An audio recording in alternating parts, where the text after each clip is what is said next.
Opportunity to introduce Anthony Vaccaro from the Northern Miner, who's going to moderate the panel. So come on up. Andy and Tanya, great conversation to get things going here.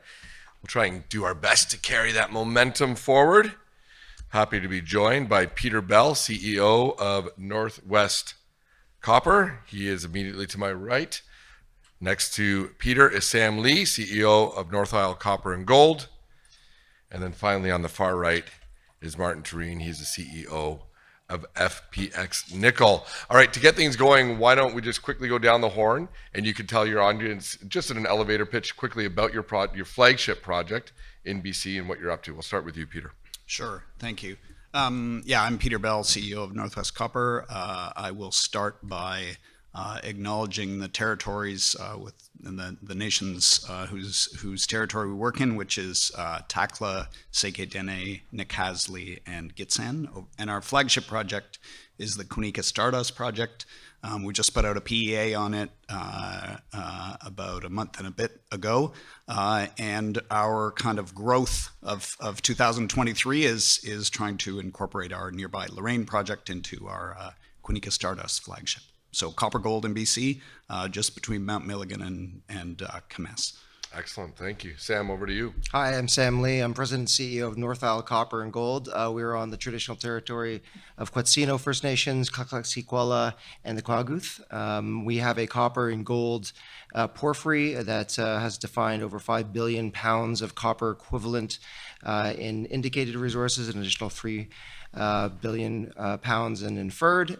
We have a preliminary economic assessment that has been established outlining approximately $1.1 billion Canadian NPV at 8% after tax with an IRR of almost 20% after tax. So it's a very significant copper project that is looking to be advanced in quick order. Okay, Martin, over to you. Thanks, Anthony. Thanks, everyone, for coming out. Martin Turenne, CEO of FPX Nickel. Our flagship project is the Baptiste Nickel Deposit in central BC, northwest of Fort St. James.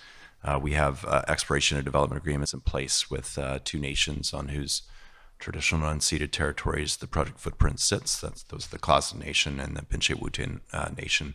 We're advancing the project now to a preliminary feasibility study later this year. Excellent. Thank you very much. Well, we are here talking about BC, but we're talking about BC in Ontario, in Toronto. So maybe why don't we start with what are some of the advantages to having projects in BC relative to Ontario, relative to the eastern part of Canada? Is there any specific things that you'd like to draw attention to? Why don't we start with you, Sam? I could go on forever here. Look, I mean, I think in every cycle there are defining thematics that drive the attention of strategics, investors alike. I think British Columbia certainly is very well positioned as it relates to the infrastructure, the access to people, the access to the ability to engage social and license, starting with First Nations, our First Nations partners. I think we're seeing a lot of turbulence across the globe. People forget that British Columbia was once one of the top copper producers in the world, not only in Canada, which it is today, and there was a lot of displacement over the course of the past few decades with emerging countries in the past coming from South America that really did move up that production ladder quite quickly. I think we're seeing a lot of disruption within that side of the world. And a lot of it is driven by the lack of social license that's achieved. And I think it's been a product of expediting projects that really didn't have that core support from Indigenous and communities. So where does that leave Canada and BC in particular, being Canada's largest certainly copper producer, critical metals producer? Well, I think that the infrastructure and the pathway that's been built over the many, many decades of mining, successful mining, has really been the beacon for the rest of the industry to model their actions around. Great. Martin, give us a competitive advantage to running an exploration project in BC relative to the rest of Canada. Yeah, I mean, I think about it more from the standpoint of what does an ultimate footprint of mining operation look like, particularly with respect to access to markets. So, you know, in critical minerals in this country, we're hearing a lot about Ontario and Quebec for obvious reasons. The integration into the automotive supply chain is obvious for those provinces. BC has the advantage being on the West Coast, access to market to Japan and Korea. In particular, the Chinese have been sort of out ahead, kind of gaining access to secure raw materials for their supply chain well in advance of the rest of the world. The rest of the world is catching up, including critically Japan and Korea, who are long-term sort of strategic and free trade partners of Canada. And so supplying that market as well as supplying the United States, we're uniquely well positioned on the West Coast to be able to do that. Excellent. I want to pick up on some of those themes, but first I want to come to Peter on this issue. What do you think is the biggest competitive advantage, or what do you like about operating in BC? Well, I guess I'll speak as a geologist, and it's really the geology beyond what these two colleagues have said. First of all, most of the world's copper comes from copper porphyries, and BC has got basically almost all of the copper porphyries in Canada. So it's got all the copper supply. So we're a copper company, and it's the place to go. There's no, in addition to all these other advantages. Excellent. I think the two big themes that have been coming up here, being crystallized here at the PDAC, but even outside of the PDAC, are of course critical minerals. We're here and we're talking directly about that and how that fits into energy transition and supply chain security. But the other one is decoupling between East and West, and what relationships are going to look like going forward between America, Canada, and Europe, and Russia and China. If we were here 10 years ago, the last bull, I'm old enough to be part of the bull cycle that was from 2002 to 2012. That was all about supplying China. And we would have been talking about being in BC in a very different way. You notice how Martin talked about Korea and Japan, but being left out was China, and that's very relevant. Why don't we stay with you, Martin, then we'll come down. Is decoupling a real theme? Do you think this is something that's going to define our industry and society in the next 10 years? And what are the implications for critical minerals development within a Canadian North American context? Yeah, I mean, deglobalization or decoupling of our supply chains with, geopolitical actors that we don't sort of see eye to eye with is a key theme in Canada. This sets the stage for Canada and for BC specifically to take, not just people talk about generational opportunities. This is actually more like a once in a century opportunity to seize that.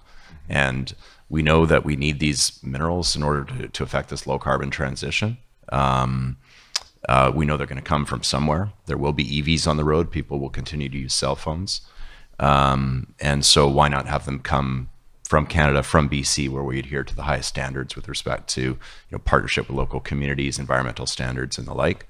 And downstream consumers, I think, ultimately are telling us that that is something that they value. And so the idea of actually getting premium pricing for responsibly sourced material that comes from places where there's proper labor and environmental practices in place, where there's low carbon due to the kind of, in our case, the advantage of the hydroelectric grid.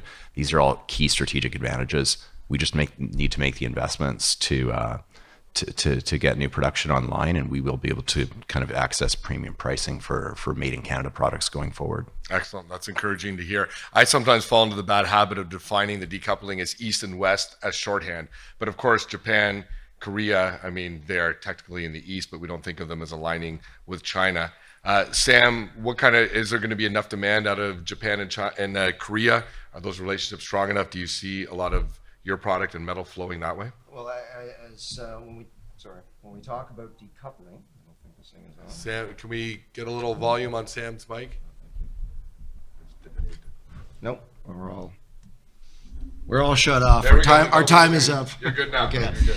When we talk about decoupling, it's really a supply demand. So I don't think decoupling on the demand side is real. I think that China is still going to remain a very, very important factor. Recall that urbanization between 2001 and 2011 of the last cycle was driven by urbanization from China, GDP growth of double digits. That's still obviously prevalent, but not as prevalent as today. China about 5.5% GDP growth, but the rest of the world is electrifying because of this decarbonization, because of the electrification motivation that tries to get us towards the 1.5 degree climate change goal. So on the demand side, I don't think there's really a question around the decoupling. On the supply side, it's really who is going to supply the countries that actually need the product. And then from that perspective, not to sound overly dramatic. I do think that we are emerging into a wartime scenario where we see, assets in Canada being expropriated from certain countries because of political situations, and we're seeing allyships being formed with traditional friends of the West, in Japan and Korea certainly being the traditional friends of the West. And what's exacerbating it from a copper perspective specifically, this is intently important for us, for example, because we are looking to access one of the closest deep sea water ports from continental America to Japan, which is only 25 kilometers away from our project, is that there's smelter capacity that's coming online in Indonesia, 2 smelters over the next year. This is going to obviously cannibalize a very high premium quality concentrate that the Japanese would obviously originally have access to. And so there's this really confluence of politically motivated and supply motivated drivers that again make British Columbia such an integral place and such a strategic place, being obviously part of Canada, to drive I guess this decoupling of political motivations in the future, and I don't see that abating anytime soon as we see the world destabilizing to the extent that we have been. Great, thank you, Sam. Peter, what are your thoughts on this? Is decoupling a theme that's going to define investment over the next 10 years, and are we heading more into a wartime mentality, as Sam's outlined? Well, I guess what I would say is that the world of opportunities for sourcing metals has changed and in some cases shrunk. So when I was working as an industry geologist in the 90s, it seemed like every year or every couple of years we had a whole batch of new countries we were going into to look for stuff. We don't really have that situation anymore. People are moving away from countries, and people's sense of what's risky and what's not is heightened versus what it was 10 or 15 years ago. That obviously drives investment to jurisdictions like British Columbia and makes that much more attractive in the kind of current setup. Right. It probably also affects long-term supply, because back in the last bull cycle, not everyone, but it seemed like a lot of people were going to Africa and going to places where there was potential for new big discoveries. Now there's a question of whose orbit is Africa and the Middle East in? Is it in China's orbit or ours?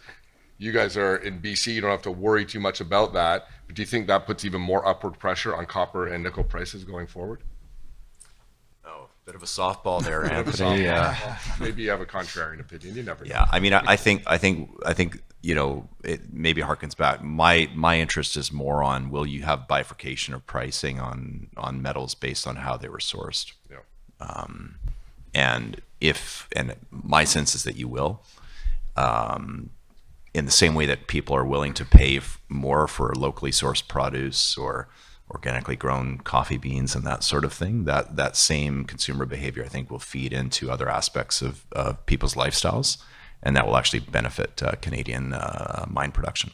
It's an interesting topic. I want to get everyone's opinion on this, because it could go that way. It could be that people are willing to pay a premium for nickel, that is a sulfide deposit, not a laterite from Indonesia, and takes all this carbon. It could also be, we're also seeing Europe has already made some announcements that if it's not clean nickel, that they're going to tax it higher when it comes in. So it could also be on that side. What's people's take on that more likely? If you agree there'll be a premium on better source copper and nickel, who ends up paying for it? Is it through, well, I guess if it's higher taxes, the consumer is still paying for it, but by what avenue is it being paid for? It's a great question, and of course the great Robert Friedland about 2 years ago at the AMEBC event started this concept of premium copper, and instead of bifurcation of 2 levels, right now we have clean and not so clean copper. He was talking about ESG potential and carbon footprint, obviously low deleterious elements, where is it sourced, et cetera, et cetera. So he was talking about 20 levels of bifurcation. I don't know if we're going to get there, but I think what is going to drive that level of bifurcation is going to be driven by ESG. And so whether or not there is, and that was what he was implying, whether or not there is the aspirational goal of 1.5 degree climate change by 2050, whether that's achieved or not, there's no doubt that governments are progressing in a manner to try to actually make it happen. And so the pricing is going to be reflective of that, if you want to call it a tax, excess tax, or something that gets imposed to us as a society. But clearly it's driven by the motivation around climate control, and other ESG factors. Okay. I think another key advantage to working in BC connected to this issue is how power is being generated for your projects, right? It is coming from hydro. So Peter, why don't you speak to that? How significant is that within your costing models? What does the price look like? How important is that towards keeping a greener reputation for what your end product is? Yeah, I mean, it does kind of follow on from what Sam was saying and what you're asking. And I'll just speak for a second to the potential for premium pricing, because I did hear it from the London Metal Exchange. LME have talked about this sourcing, tracking how metal is sourced and potentially having differential pricing based on that kind of thing. Whether that happens or not, I don't really know, but I would say that BC is very well positioned if that were the case. We've got, as Sam said, nice clean concentrates that come out of most of the BC operations. We've got hydropower, as you mentioned. Hydropower obviously provides, a very low or a lowered carbon footprint for any projects. It also provides cost advantages. Power prices in BC are, beyond competitive. What are they globally. roughly per kilowatt hour? Range? 6.5 cents a kilowatt hour. That's actually gone down from when we did our PEA from 2021. Yeah. Anti-inflation. Nice. Anti-inflation. Never heard that before in my life. And we are in fact wheeling power to California to help them with their blackouts, selling it at a double or triple the price. It's a much different costing model, obviously, than you have in power produced in other ways. And I'm not an electricity supply expert, but the way that the power cost from a hydro setup is way different, obviously, than from burning coal or running a nuclear plant or whatever. So. Okay. Let's move into, the great thing about critical minerals, well, there's many great things. One of them is there's actual government support, right? This is becoming a big part of the theme. We know we're going to talk a little bit about the American Inflation Reduction Act and how that applies. Canada last year, the federal government announced $3.8 billion. We've had big announcements last week and into this week from the Ontario government about building more mines. This is music to our industry's ears. It's a long time in coming. Martin, I'm going to start with you because, as Tanya referenced, FPX is now getting some government funding. You had a quote in the Financial Post about the carrot and the stick to kind of set that up for everyone. Of course, Canadian government did kick out 3 Chinese investors and 3 Canadian listed companies, but interesting with assets even outside of Canada. Talk to us a little bit about that process, what was involved, how meaningful that money is, and do you expect more flows coming from the federal government to help development going forward? Yeah, so the Canadian government, everyone's aware, I think, around $3.8 billion was set aside in last year's budget for a critical mineral strategy. I expect in this year's budget that number should be significantly increased. With the passage of the Inflation Reduction Act last August by the Biden administration, it really did catch the Canadian government unawares, let's say. And I think there's been a scramble to kind of react to that. And I would expect quite a bit more news on that front and quite a bit more funding, because the U.S. is going to spend hundreds of billions of dollars, if not more, on this transition. So, and that's the government. And so $4 billion from the federal government of Canada is just not enough.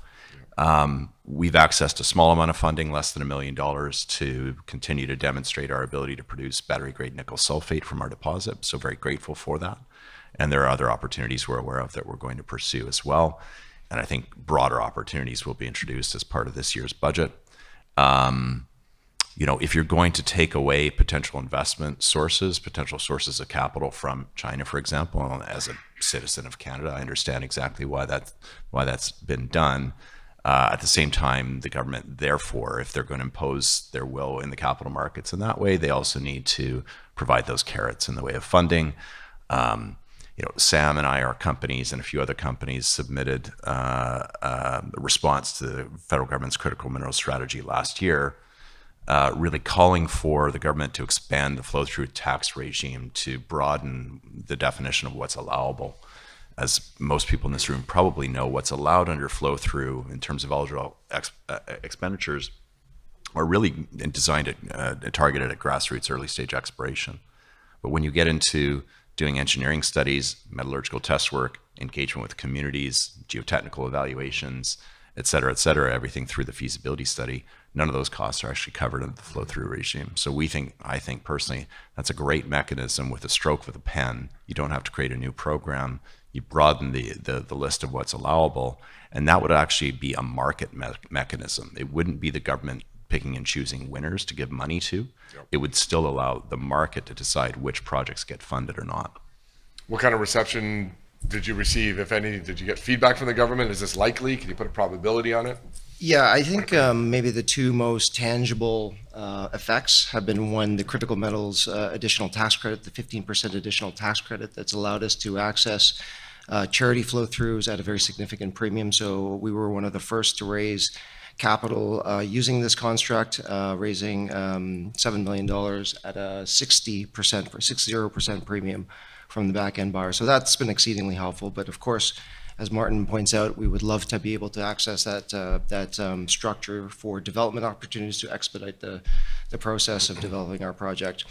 I think that, everything in life, direction comes from the top. So when you have the Prime Minister, the Minister of Natural Resources, espousing the virtues of critical metals, obviously copper and nickel being one of the most critical of those metals, excuse me, it filters down to everything we do. So thankfully, through the good work of Deputy Minister Demchak and her team, it really does seem like there's mobilization around the permitting activities that we're going through today, because there is a undeniable momentum that's been created as a country, not only as a province, but as a country.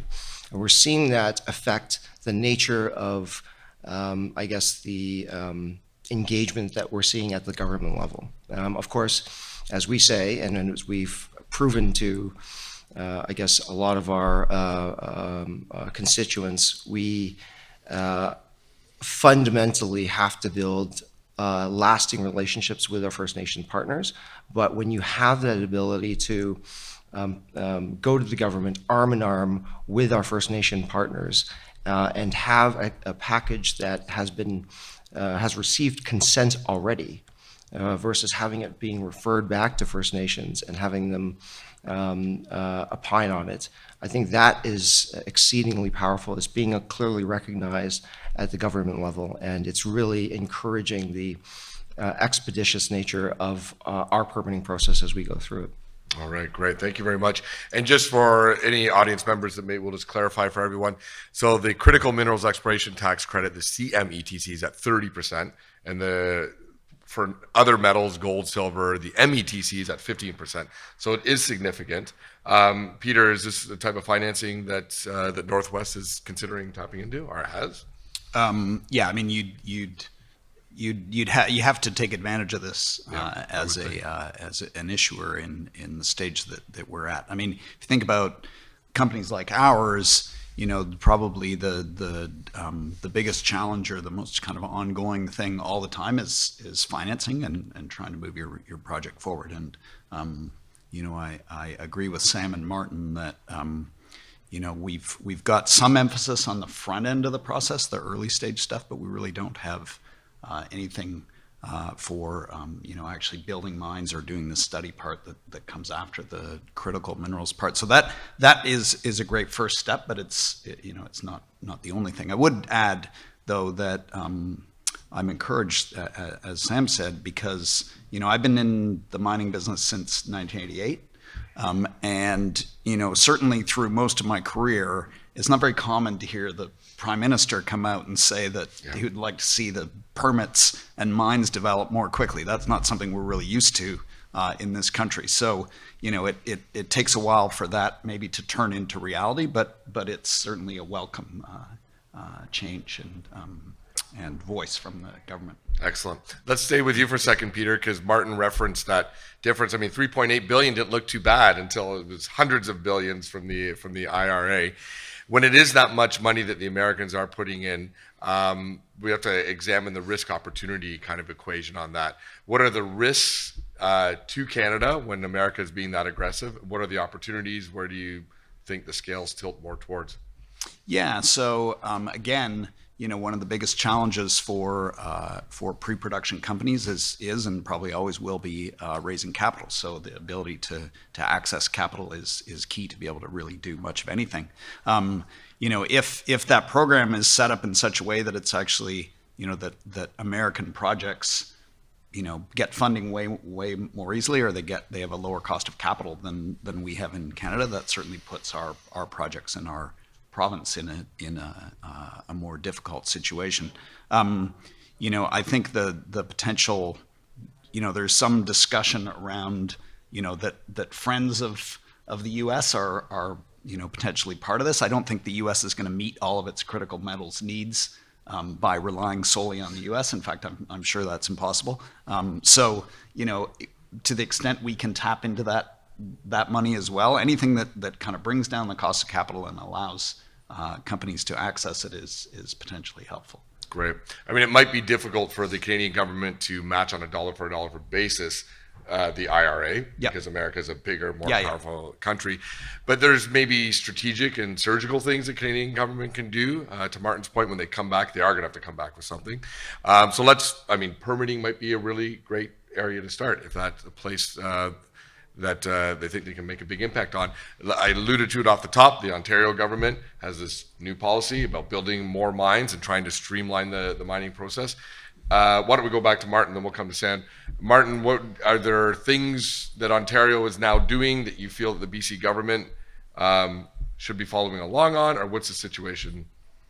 I'm really not familiar with what Ontario is sort of swaggering into the room and saying they're going to speed along permitting and how they're actually going to do that. I think we all know that permitting and gaining social environmental license to build a new large industrial operation really runs through the local communities, which in our case always means First Nations partnership.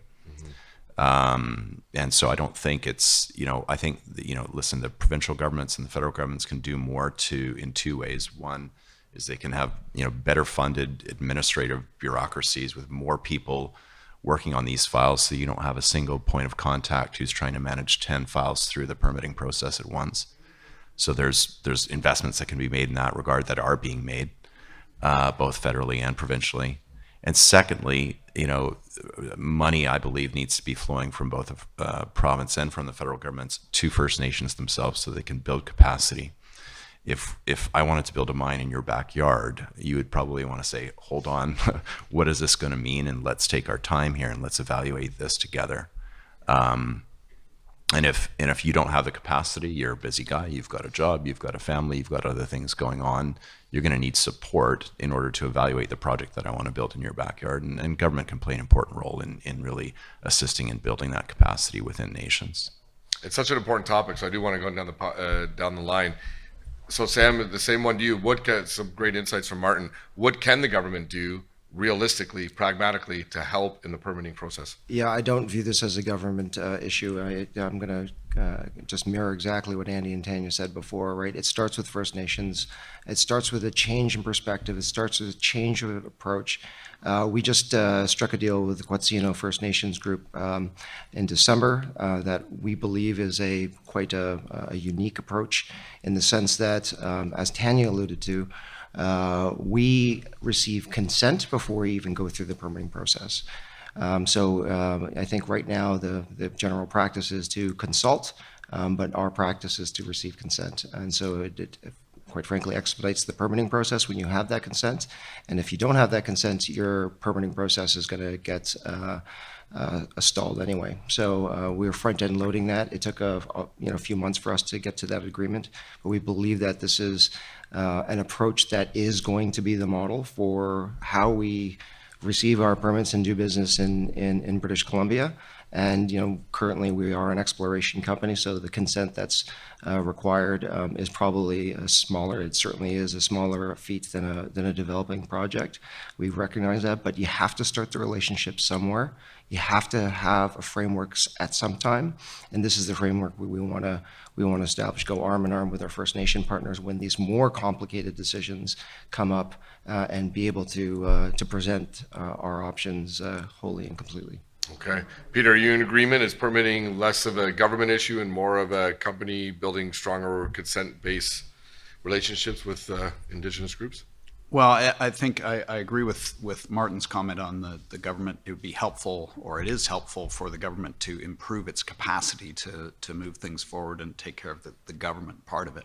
I mean, when you come to the consent part, there's no point in advancing things quickly and having a bunch of people unhappy with what it is that you're doing. So as an investor or as a company, what you want is certainty and predictability, and that comes from making sure that everybody knows what they're signing up for, and that comes to the consent part that Sam's talking about. So happy to see more support and resources for the government part of it, but I think, I haven't really seen, and maybe I just haven't picked up on it, but I haven't really seen kind of breakdown of where people think the slow points are in permitting.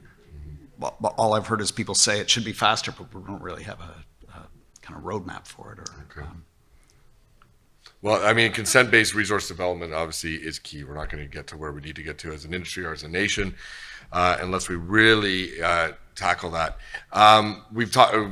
Andy and Tanya were talking about early consultation. We know that's absolutely critical. What other key things have each of you seen as business leaders that you say, okay, that's the right way to do it, that's fed into your strategy on getting that consent? We'll start with Martin and come down. Well, I mean, the key word is partnership. I think we've heard that word on this panel and the previous panel. I mean, that's what it is. And partnership means everything to do with, a collaborative approach to site design, to environmental mitigations. We know these projects have significant impacts on the land. There's no two ways about it. And so collaborating right from day one on site design is fundamental. So partnership in terms of how the project is developed, partnership fundamentally also in terms of the economic opportunities, not just the employment and the training opportunities, but the real business opportunities. And if nations can see that these projects are delivering sort of generational opportunities, opportunities that can lead to not just jobs, but to the development of new entrepreneurial businesses that can have a lifespan that would match or exceed the life of the mine. If they're true economic partners in these projects, that will make them the biggest proponents of those projects as well. And it will be very difficult in that circumstance for any province or federal government to say no to a project that nations are fully supportive of because they're deriving those benefits from. Excellent. Sam, you're on Vancouver Island. So is there idiosyncratic or unique things that are going on with those Indigenous communities there as opposed to on the mainland? So thank you for asking that question. And the answer is there's no different, and I hope Tanya can confirm this, there's absolutely no different permitting a mine on Vancouver Island than there is in British Columbia, the rest of British Columbia. And again, it comes down to which First Nation groups that you have, how much community support you have for any given project. And that's no different anywhere else in British Columbia. In terms of what Marty actually mentioned this as part of his last response, which is capacity funding. So I think the absolutely critical moment here, because what Marty's talking about is when we're going through an IBA and we're obviously understanding what the division of the pie is supposed to be, which is of course critical and integral, but where do we go from here to that point?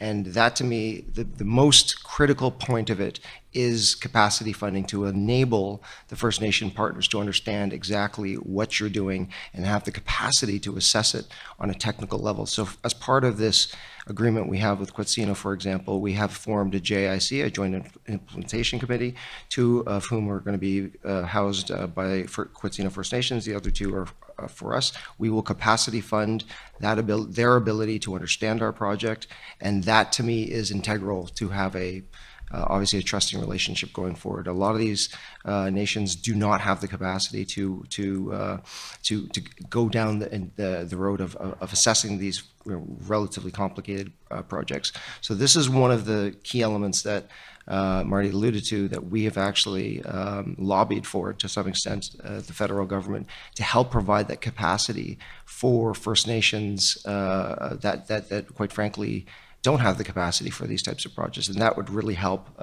expedite the permitting process and as a whole. I'm curious too about investing. I mean, you're all meeting with your investors on a regular basis.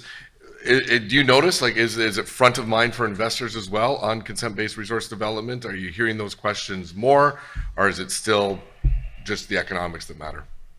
I think it's been, I spent some of my life as a professional investor. I think it's been a long time since I've been in a meeting where someone hasn't asked about, what are your relationships, regardless of where you are in the world. In fact, how are you going to get your project, get people comfortable who live around it with the project. It's, obviously especially true in BC with First Nations, but, it's kind of true all over. And as Martin said, you can't go into someone's backyard and try and build a big project without all the consent and so on. I mean, the only point I wanted to make, I don't want to repeat what everyone else is saying, but just, engage early, because that kind of stuff takes a long time. So you can't rush it.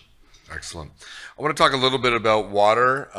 It's an important, critical issue going forward. I want to see where everyone kind of sits on how important it is. What that kind of triggered the thought to my mind is a recent article in the New York Times about issues that in Arizona there's been a lot of conflicts. There's growing conflicts between locals and agricultural communities because there's just not enough water. And yet at the same time, of course, Ivanhoe Electric and some Arizona Sonora, some big important copper development projects are in Arizona. It's kind of hard to see how that's going to all play out. Martin, why don't we start with you and then come down. How important is the water issue going forward? Is it something that is going to be able to be dealt with in a place like Arizona, or does it mean that ultimately we're going to need more copper from places like BC where I imagine water is not the same issue? Yeah, I mean, I have a view, but I'm actually going to defer to Sam on this because you have an excellent take on this. Thank you. So my take simply is the two most important commodities in this world right now are power and water. And so the fact that in British Columbia we have an excess amount of power on our grids. Obviously, distribution of that power is a little bit touch and go depending on which areas you're in, but there's no doubt that we have an excess capacity here in power in British Columbia. And then in terms of water, we have an excess rainfall of clean water, obviously fresh water, which makes for another problem, which is more of an engineering problem. How do we contain, how do we control, how do we make sure that we're emitting as good, if not cleaner water back into the environment?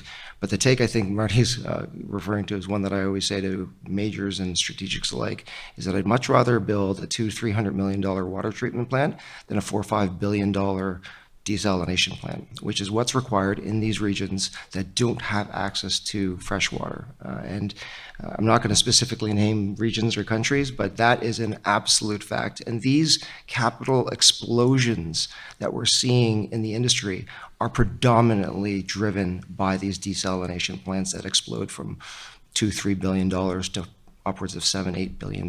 So that is a really critical element that people just need to understand. Where are the assets, where are the commodities that are abundant in order to develop these sorts of larger type projects? Well, it's Canada, it's BC in particular. Excellent. Peter, your thoughts? I'll just add one more thing. Is that okay? Yeah, I used to work with a process engineer when we did project evaluation, and he always poked fun at geologists and said we wasted all our time looking at tons and grade when really what we should pay attention to is the amount of rainfall or precipitation you get in a spot, because it makes a huge difference to Sam's point and on an operating and capital cost basis. But we're super well positioned in BC from a water balance point of view. Okay, great. I think we've covered a lot of the kind of key things around what it takes to explore and develop in BC on critical minerals. I would also like to touch upon a little bit more of the downstream part of it all. I know this isn't your exact field, but even just your kind of general reaction to it. How important is it that North America expands its downstream capacity for processing? And is that another trend to follow over the next 5 to 10 years? Martin. Yeah, it's huge. I mean, I'll just talk on nickel, but I mean, I think there's a huge issue in copper around, downstream smelting and refining of concentrates, and, the lack of that capacity here at home. Within nickel, it's really about building these regional supply chains, as we talked about earlier. The difficulty with nickel is that nickel sulfide concentrates typically need to go through a smelter. we're going to have a smelter bottleneck here in North America, and the ability with our deposit to produce a concentrate product that doesn't need to go through smelting to go into a downstream application is certainly something that we're gaining a lot of traction with various counterparties on that, to understand kind of the value add opportunity that's unique to our deposit. So it's a key theme. I think it's a key theme for government too, right? We want to be able to sell as value additive products and keep those value add steps within our economy, as opposed to selling concentrates to foreign countries who then stand to benefit effectively as middlemen between the mine and the final consumer of the product. There's been so much underinvestment on this file. I think, correct me if I'm wrong, Martin, I mean, there's the Sherritt smelter in Edmonton for In nickel. Fort Saskatchewan, yeah. Yeah, and that's about it? Well, then there's the smelters in Sudbury, Yeah, that's it. and then Long Harbour Refinery in Eastern Canada as well. Okay. And in order to meet sort of the nickel demand required for the EV transition, that's not going to cut it. It's not going to do it. Yeah. What's the picture in copper? It's a bit different from as far as I understand it. Obviously, there is excess smelting capacity across the world. Canada, I don't see Canada becoming increasing its capacity in smelting.